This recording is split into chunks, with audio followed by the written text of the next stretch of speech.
Here in this sunny location, we've got plenty of light, and in there we've got a lot of light. We might actually want to take a photograph in there in order to bring out, let's say, the detail in some clothing. Also to know that this is at the seaside.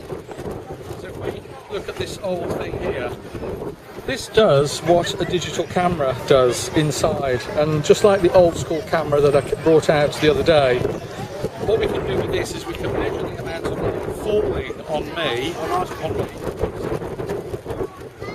Let me do that. That gives us a reading here with a little arrow that says something like 10. What I have to do is rotate this round, which I'll just do now, so this is on 10, and then it gives me a whole set of speed readings and aperture settings that will give me a good exposure in the light out here. So come with me now, we're just going to look inside here.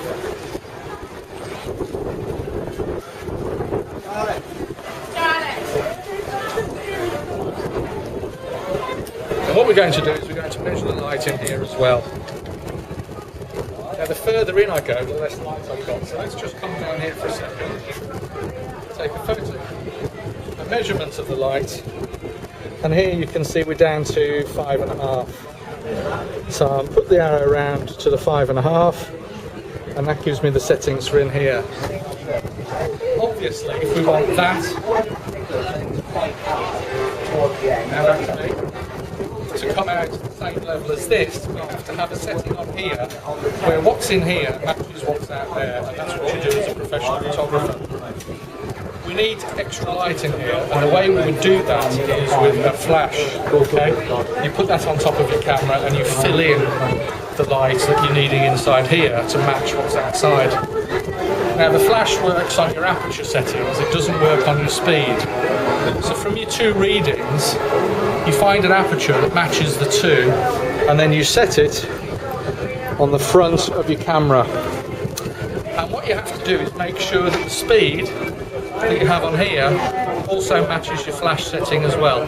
Many cameras synchronise to 60th, many of the digital ones synchronise up to a 250th. It gives you more flexibility.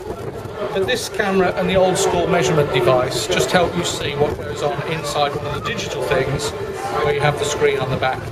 What we're looking to do is match the light in here with the light out there to get a different photograph. So that's how we deal with light. It's an introduction to the need to measure things, and of course while you're doing all of that, you'd have your perfect tripod sat there holding everything steady. Thank you very much.